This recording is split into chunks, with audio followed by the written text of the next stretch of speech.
Good morning. Welcome, champions. How you doing? Get ready for an exciting morning of a word, comfort from the Master himself. God has placed a word on us today. We're talking about, are you ready for your legacy? Are you living your legacy? Talking about the things that you do, how you believe in Christ and what Christ has for you, opposed to are you living and believing in your friends and what they are saying about you and you're trying to please them. So that's where we are today, just talking about, are you living your legacy? Looking at the life of Abraham, how he lived for God and not for the people. And for him doing that, God blessed him tremendously as a father of many nations. So stay tuned for we get ready for an exciting word. Are you living your legacy? This morning with Champion for Christ. Thank you so much. Are you living your legacy? Through the Bible teachings, legacy is the impact someone has on future generations, including their values, faith, and life examples. It can also refer to spiritual morals and materials inheritance passed from one generation to the next. So I ask you again, are you living your legacy? Talking about this young man named Abraham, who lived with his father, Terah. He had two other brothers, one passed. But his father moved to another land, another township. But in being there, he went on to be with the Lord. But God told him to leave. He told Abraham to leave. See, God tells all of us to do things, but we don't listen to him. We call for a second opinion on what God told us.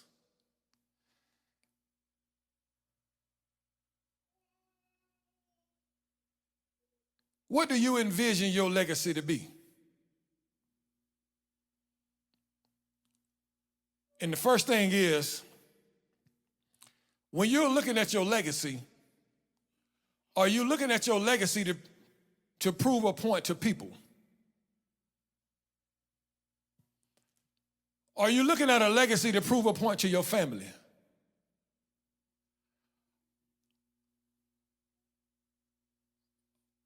Are you looking for a legacy to show people that I did it when y'all thought I couldn't do it?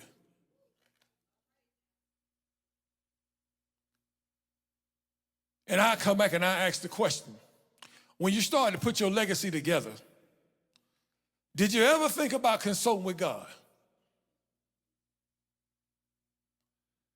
Did you ever put God in your legacy?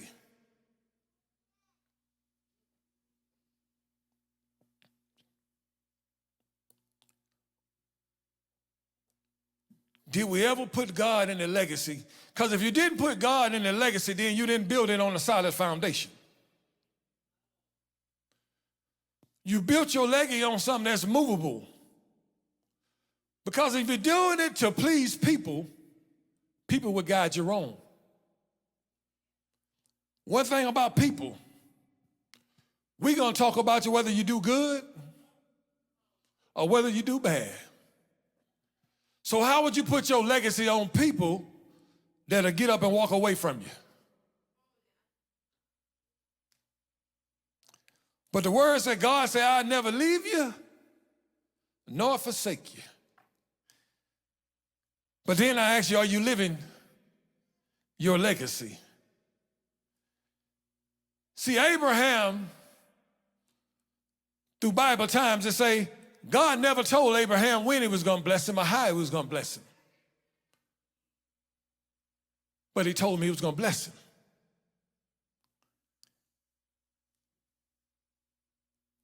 Abraham received a distinct revelation from God and of God,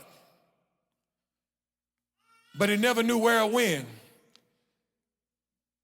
This we do know. He gave up uncertainty. He gave up certainty for uncertainty. And he was willing to surround himself with the seen instead of the unseen. See, we're not going to do that. We're not going nowhere where we don't know where we're going. See, we got to call somebody and ask them, what's over there? Have you ever been to this place? Have you ever been to that place? See, the difference in Abraham and how we live is Abraham trusted God. We only trust God when we want a blessing. We don't trust God every day. And the reason why I want to talk about legacy is this. I went to a funeral yesterday of one of my close friends of 20-something years.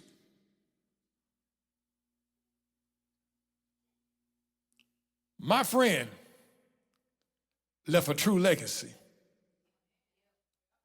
See, when we talk about legacy, we start talking about the intangible things that we leave. We left him money. I left a house. I left him some cars. That's not a legacy. That's not a legacy. This young man, Anthony Tyrone Jones, a.k.a. Tick, from Jonesboro South.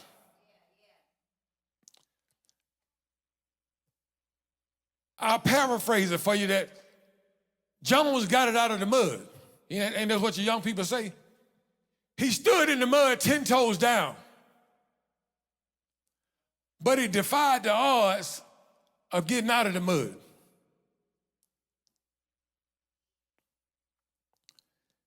I never told you Jones was perfect. But Jones lived a legacy.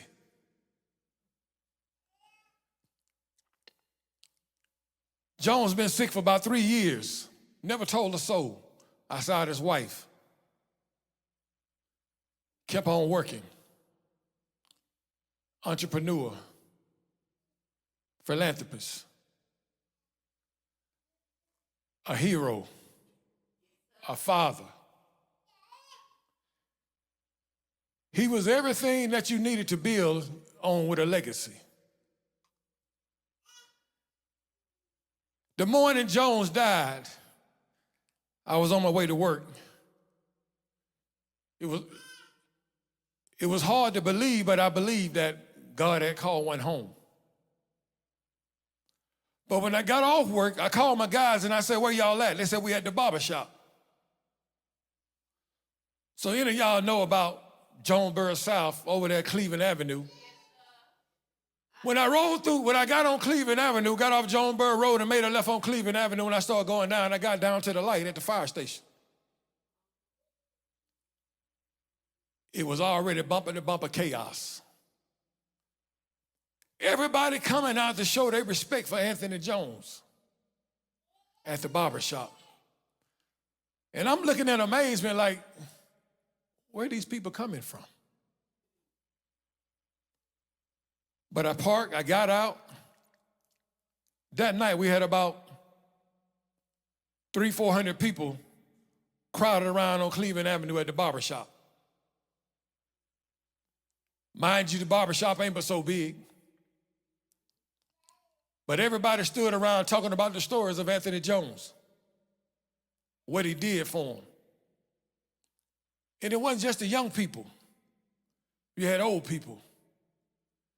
You had people that was pushing their little assistant car that like Deacon Dixon has down Cleveland Avenue trying to get to the barbershop.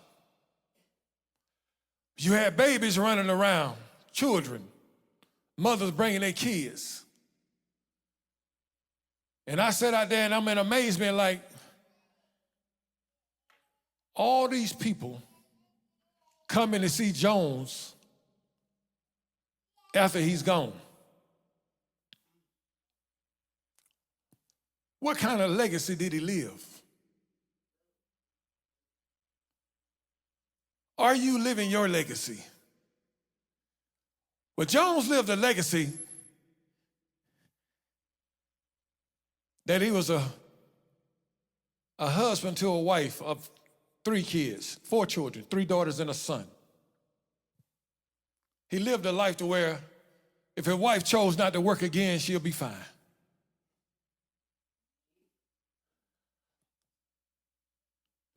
A young man from Jonesboro South, as I listened to him yesterday, that traveled all to Africa, Dubai, Brazil. He traveled all these places.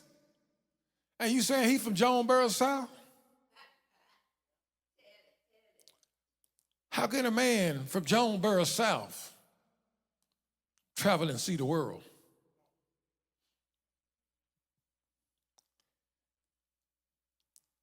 A man that got it out of the mud, but never turned his back on Jonesboro South. Stayed in the hood. But through trusting in God and the faith that he had, he became a barber while he was still living in the hood. He became a culinary man where he was a chef. He was a businessman. He was a father. He was a mentor. To the point where at 54 years old,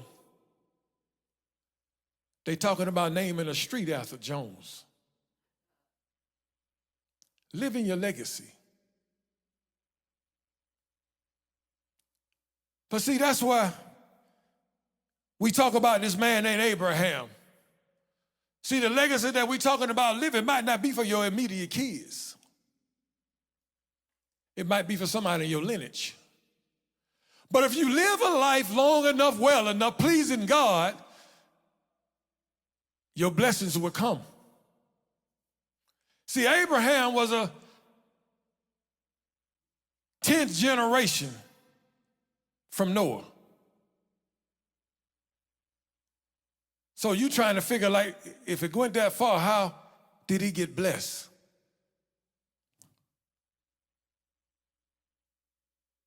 Abraham truly trusted God.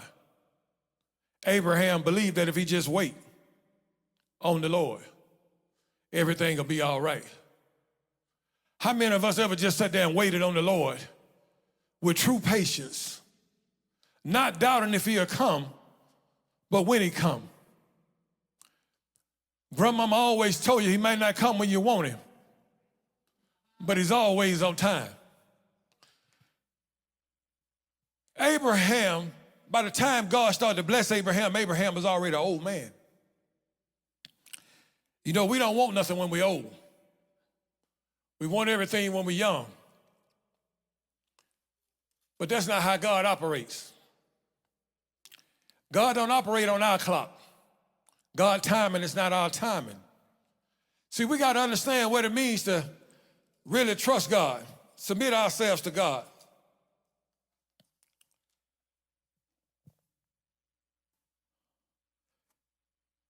Once we understood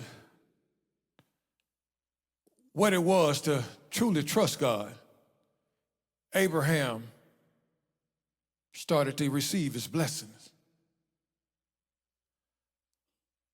But see, the blessing for Abraham didn't come while he was living. Abraham's blessings came after he had died at the age of 175. See, Abraham died, but see, generations later, he was the father of many nations.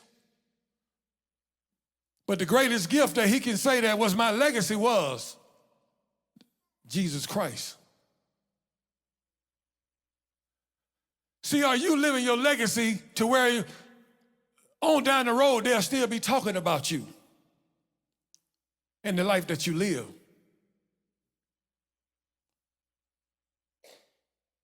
We talk about Abraham just as much as we talk about Jesus. If Abraham don't keep the faith, how does God send Jesus? Through what lineage? Are you living your legacy? Focus on the idea that every person in it has the potential to leave a lasting positive impact on the world through their actions and their choices.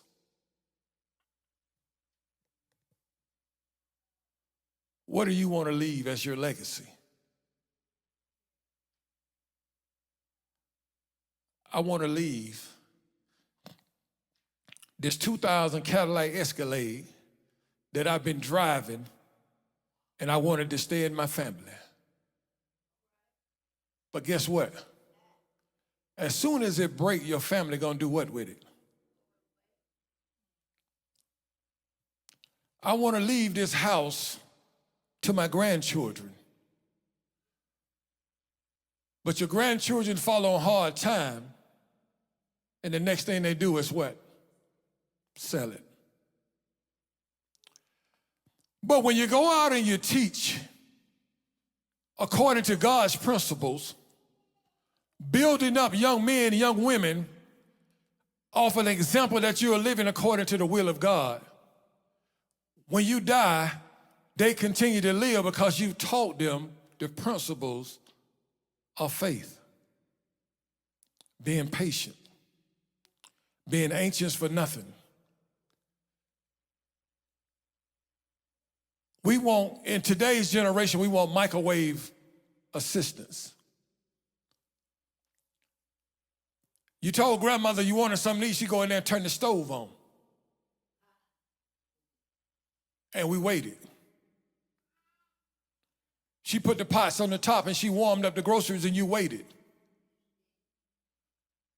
In today's time, we want to be able to go in there, get the food, put it in the microwave on a minute, 20 seconds, and we wait 1 minute. And we're ready to eat. That's how we treat God.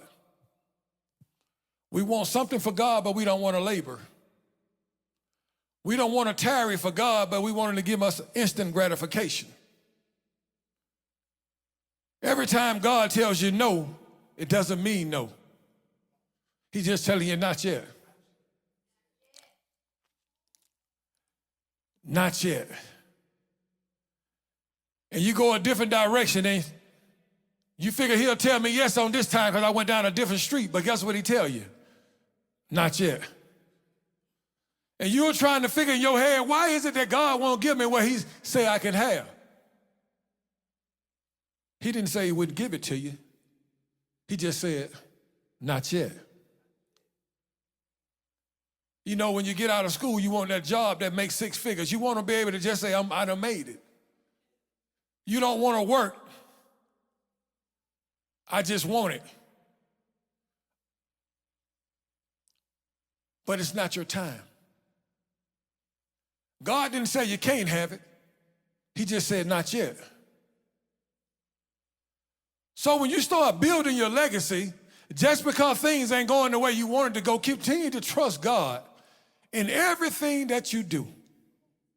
Not doubting God because it hasn't happened. You just know in your head, not yet. But I keep on pushing. I keep on pushing. All of y'all have been in a place where you've seen a garden grow, where your grandparents always plant the seed, cover it up, water it. Days go by, weeks go by, months time go by. All of a sudden you see a little bud sprout up. Your grandparents start smiling because they know it's time. They continue to water it. They continue to do the things that they know they got to do to cultivate this plant. See, they know it's coming, but it takes time. In order to get a masterpiece, it takes time. Some of y'all in here are artists, and you draw, and you draw, and you draw, and you mess up, and you go back and you keep drawing. But eventually, it might take you 6 months. It might take you a year. But when people ask you, are you still on that drawing? Or you finished that drawing, the first thing you say is, not yet. When you start to build that legacy, it doesn't happen overnight. You just have to tell them, not yet. I'm still pushing. I'm still pushing to the sense where I got time. As long as God leaves me on this earth, I got time to build my legacy. See, but the legacy that you got to build, you got to understand that you're not building it for man. You're building it unto God. See, if you start building your legacy unto God, God will provide you everything that you got to have in order to make it. See, God won't, when I say he told you, not yet, but he'll give you a job to hold you over till I can get you in the right situation for your not yet. See, you got in your head, I want to be a principal, but God told you, not yet. You got in your head, I want to be a manager or CEO of a Fortune 500 company, but God told you, not yet. I need to start you off in the warehouse so you can understand what it is to work, to put in your time, to put in your effort. But we get mad every day because I'm in the warehouse and I see Mr. Johnny out there walking around in his tailored suits looking down on me. So you really don't want to be a CEO because of what God placed inside of you. You want to be a CEO just to show Mr. John that I can do it too. We like that in the church. We don't want to be a regular member because I got the ability to be the pastor also. Because I study my Bible. I speak in tongues. But when I leave the church, I leave my pulpit. But you want to be the pastor. I got a story for you. The pastor's job is 24/7, 365 days a year. So that's why God tell you most time when you say you want to be in leadership, you want to be in them, he tell you, not yet. Everybody grow up as kids talking about I want to be this or that, but not yet. I look in here and I look at a living legacy of the mother of this church, Evelyn Wynn Dixon. When you hear pastor talking about his mother, you never hear pastor say one time that I seen my mother lose faith. Even when she had to put my sister in a wagon and pull her to go to the doctor, she never lost faith. She knew sooner than later God was going to put me in the place that I need to be, but right now I got to start out in daycare. Eventually he's going to move me to be a primary teacher.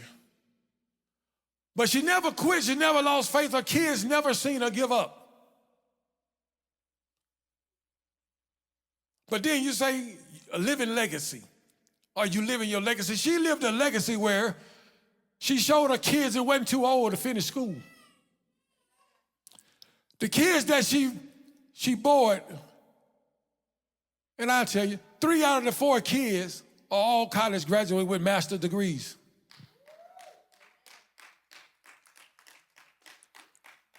But she lived a legacy where she's the mayor 5 times as the first black woman of Georgia.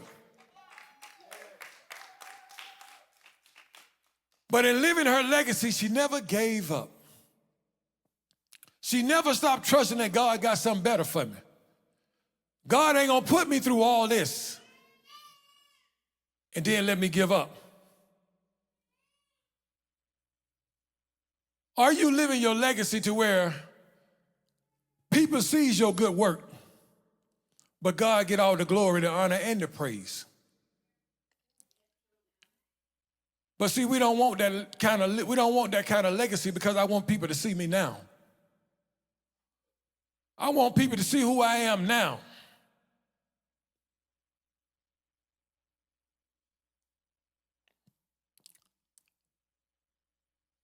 My legacy is this. Whatever I've done and do in life, I want to be good at it.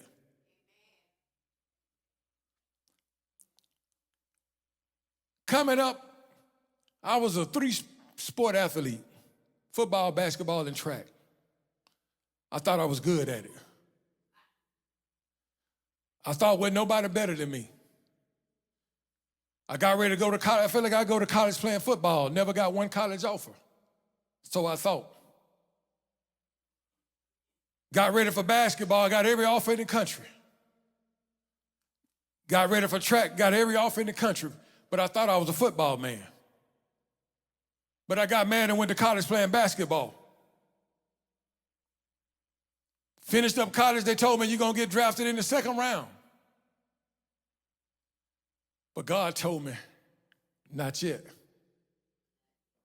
I didn't make it in the draft. They told me I was too little. I fell in depression. I hated basketball. About 9 months later, my high school coach called me and told me to come home and coach with him. I went back home and started coaching. I coached basketball. Then I started coaching football. But then once I started coaching football, the other coaches felt like I was a part of them now. So they told me, Tinch, when you was in school, you got mail by the bag loads for football. Every school in the country wanted you.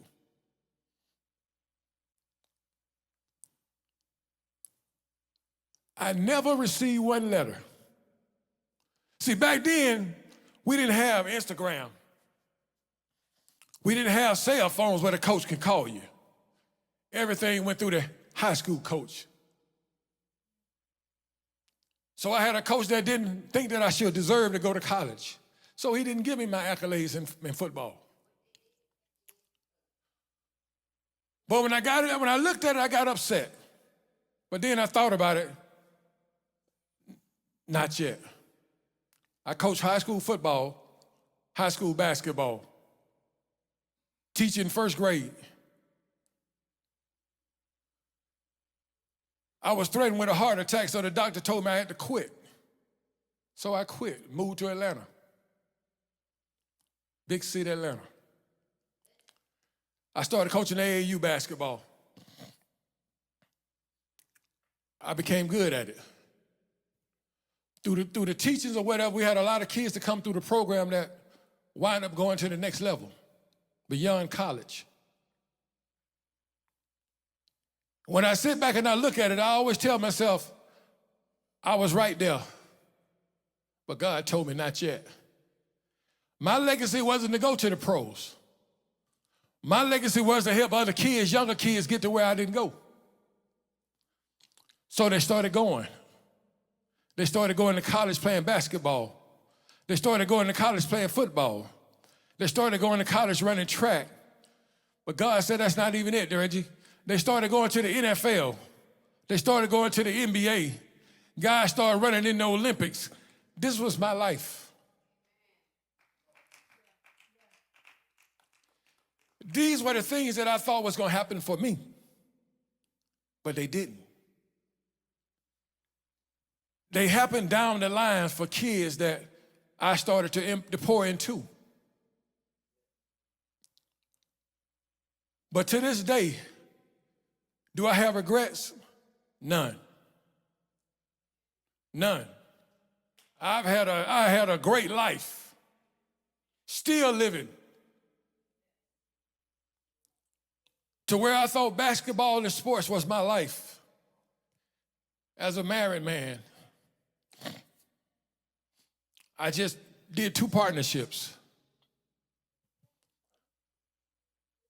I'm a pit master for a restaurant in Brazelton called Papa Jack Restaurant.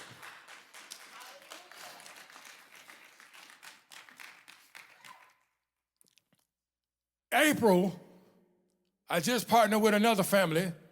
We opened up a restaurant called August Wine Barbecue in Sugar Hill, Georgia.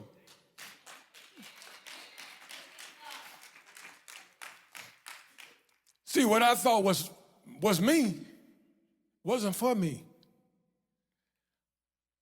When I played sports, it wasn't for me. It was for somebody to come behind me. Generations behind me. So that's what it is when you say, are you living your legacy? Your legacy might not be what you think it is. Your legacy is to trust God, to honor God, and to live God on a daily basis. And if you can live those things for God, then guess what? God will pour down blessings into you. If I had to ask you to tell me the truth, who in here thought they'll be in a retirement position where they're at now? You just wanted to make money. You just wanted a job. You just wanted a job. But when you're faithful to God, He'll be faithful to you. When you honor God, God will honor you. See, but I know I'm not the recipient of blessings from God and are you living your legacy? Because I know other people in here got the same kind of legacy that I have. What you thought you was going to do, God put brakes on you. But guess what? God turned it around and said, I got to give you something bigger. I got to give you a greater stage to be on, so your legacy will really mean something to you. So guess what? Our kids ain't gonna always follow what we do. Their kids ain't gonna always follow what they do. But you keep on living and trusting God. Maybe your generation after that generation gonna be what you say you were supposed to be. Are you living your legacy to where your children's children gonna be blessed?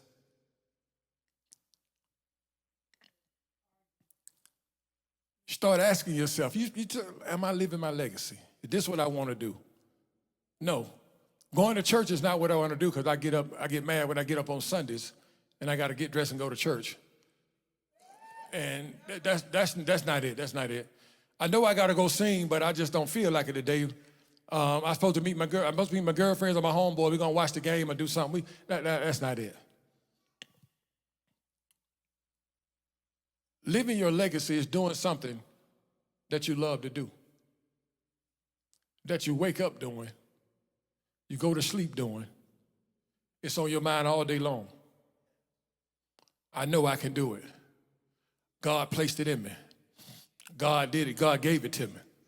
God gave me this vision. God gave it to me. He said I can have it. He said, ask and it shall be given. He said, knock and the door shall be open. But guess what? Every time I go there, he's telling me, not yet. I know I should. I've been singing on the praise team for 12 years. But I see other people getting solo deals, getting record deals, and they ain't been singing but a year.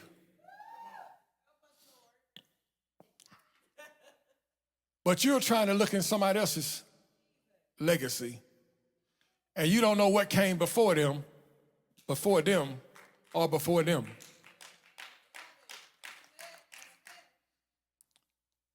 You got a legacy to live, but you can't live a legacy if you don't put God first. If you don't put God first and put God last, everything in the middle doesn't matter. Because when you die, they always tell you, you got a beginning date, you got an ending date. But what they want to judge your life by is that little dash in the middle. So in that dash in the middle, if you ain't got God first, you ain't got God last, what is in the middle? Are you living your legacy? You know, when I say I did a self-assessment, I asked my wife last night, are you living your legacy? She started thinking, started turning her head side to side. But then I asked her, what is your legacy? What is it?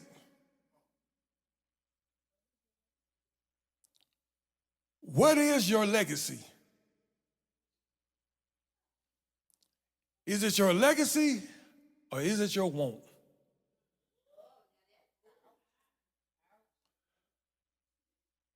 Is it your legacy or is it your want? What you mean, Elder? Is it something that's truly in you or something that you want so other people can see you?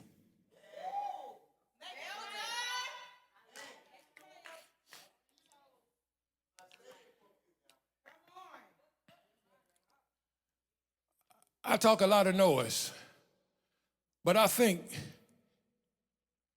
I'm one of the greatest coaches in the state of Georgia.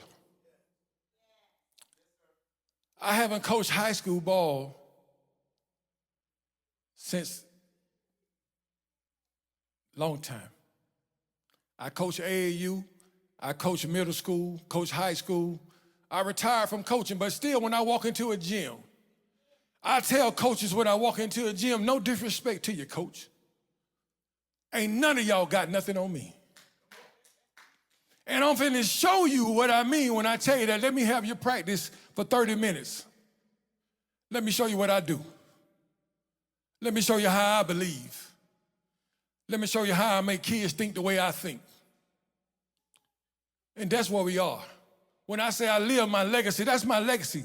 It's working with kids, helping kids. My legacy is building.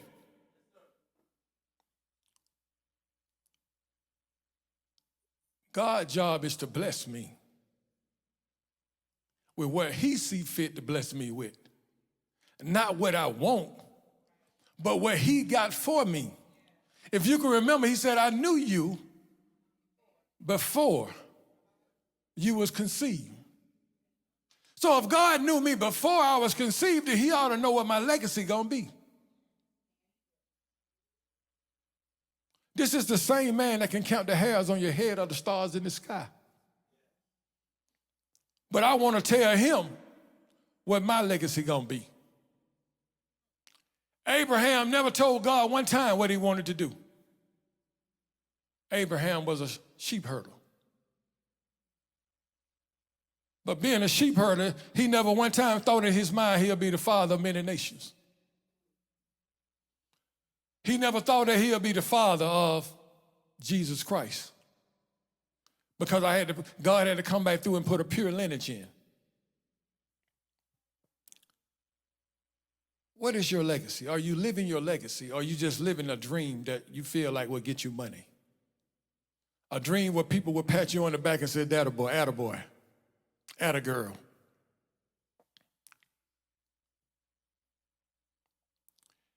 It's never too late to start living your dream. It's never too late to start living a legacy where your children would know who you are. You've lived your life. Only thing you can do now is live so somebody else can get something that you have. What are you putting into generations to come? What are you putting into them? So when you usher, you're not ushering just so the people you can get mad and tell them to come over in and sit down. But it might be a little baby sitting there watching you saying, I want to do what she do, but I want to take it to another level when I get of age. You got young kids going to youth ministry. They're in there, some of them, you talking about the kids too little, but they're paying attention. They're listening, they're hearing from God. The Bible says out of the kid's mouth, God will speak. Say he take the foolish thing and confirm the wise. So when we think we live in a legacy, make sure you're not living a want. Make sure you're not trying to do something to please people that's going to get up and walk away from you when you make them mad.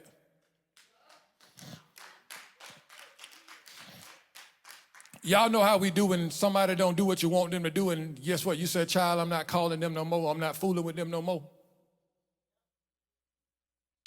Have you ever got that example from God? Did God ever tell you he wasn't fooling with you no more when you denied him? Did God ever tell you he wasn't fooling with you no more when he knew you was lying? Did God ever tell you this when he told you to go left and you went right because that went where you wanted to go? Did he ever turn his back on you? God never turns his back. It's on us to build a legacy. It's on us to live the way according to the will of God. See, but you think that it's just about those legacies. You think about the legacy of Jesus Christ. Jesus' legacy was to show you that God loves us and that he sacrificed for all of us. That's the legacy of Jesus Christ. But then you got people like Paul. You got people like First Lady. You got people like Coach Harold, Deacon Dixon. You got people like young Jordan,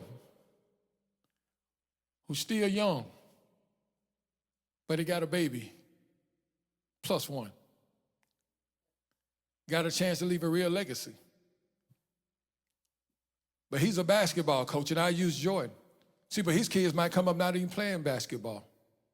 They might come up being the next golfers of the world. They might be the next medical doctor of the world. But see, the legacy that he led was that y'all never seen me give up. Y'all always see me push through adversity.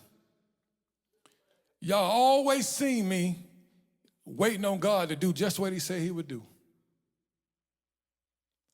Just because you go to a door and the door won't open, just remember what God said. Not yet. So you always remain positive when you're building your legacy. I talked about my friend Anthony Jones. When I say he built a legacy the way he had 4,000 people at his funeral on yesterday. And y'all know when you go to the cemetery, everybody drop off, go home. But by the time he got to the cemetery, he still had thousands. Well, they locked down the cemetery on Jonesboro Road. That's a legacy. And the best part about it, and I know y'all might think it sounds cruel, but he'll never get to see it. But his kids got a chance to see it yesterday that my daddy did something for all these people. So are you living your legacy where your legacy will live forever? Or are you living your wants where they will die and fade every time you get mad?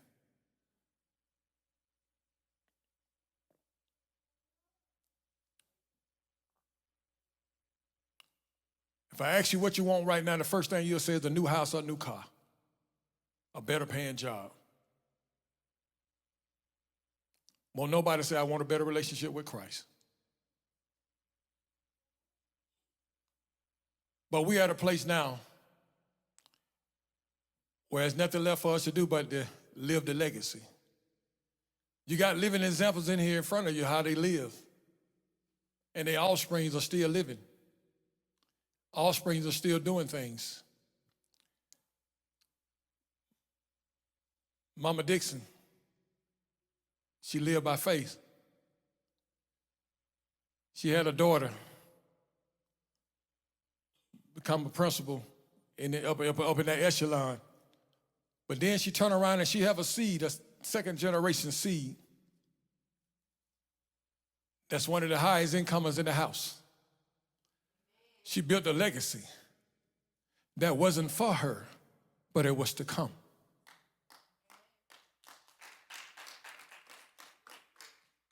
Can your legacy sustain you? Will people remember you when they start talking about your grandchildren, or how that legacy began? Who started it? Who built it? This is where we are today. Are you living your legacy is where we at. Everybody say they living their legacy, but ain't nobody putting forth the effort. Let's get away from the microwave. Let's put everything back in the oven and wait on the Lord. When you wait on the Lord, it keeps the flavor in the food. When you microwave that thing, it's just for a short time, because if you don't pay attention, it'll get hard when you take it out. You lose. But we there. Are we living our legacy? I think we're at a place now where we just trust God.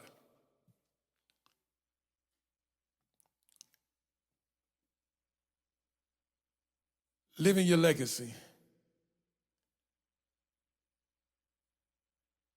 Living your legacy. Coach Harold, thank you. Congratulations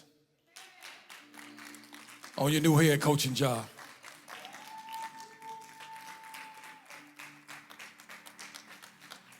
Jordan, you ain't got there yet. But he didn't tell you no. He just said, not yet.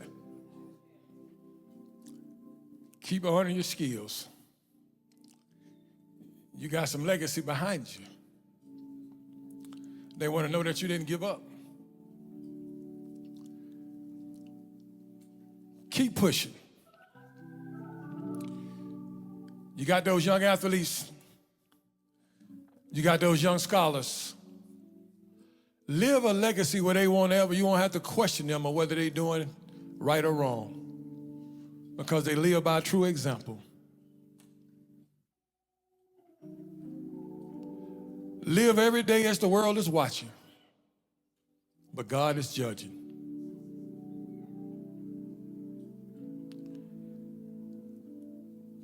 I thank y'all this morning that I had to question myself, am I living my legacy? This wasn't for you. This was for me. Because I thought one way, but when I really trust God, He had a greater way for me. But I wanted what the people said I should have, not what God had already orchestrated for me. When you get home, look in the mirror. Ask yourself, am I living my legacy? And if you're not, it's not too late. God is waiting on us today to get it right. So rest to your feet. We at a place in time now where we're going to give God His glory. You've just had an experience with champions, and we are so glad that you tuned in today. Let's continue to honor God through our commitment to give. There are 4 ways to give. You can give online via Cash App at $Champions for Christ. Next, you can give online at www.championsforchristim.org. Lastly, you can give during service or on our mobile app available in the Apple and Google Play stores. Please be sure to tune in each and every week to our online broadcast. Encourage others to tune in with you. Remember, we are champions because we are champions for Christ.